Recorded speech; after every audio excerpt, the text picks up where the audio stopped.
तो हेलो दोस्तों, फिर से स्वागत है हमारे यूट्यूब चैनल में।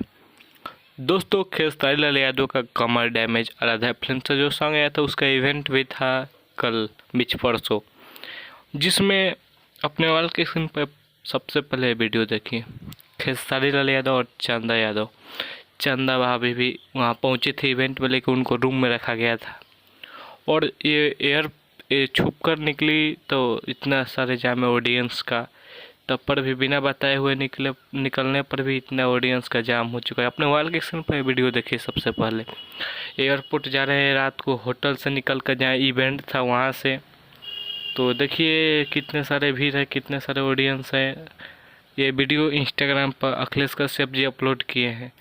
तो बस हम इतना ही कहेंगे, अगर हमारे यूट्यूब चैनल पर नए हैं चैनल को सब्सक्राइब कर लीजिएगा भोजपुरी की हर छोटी बड़ी खबर देखने के लिए।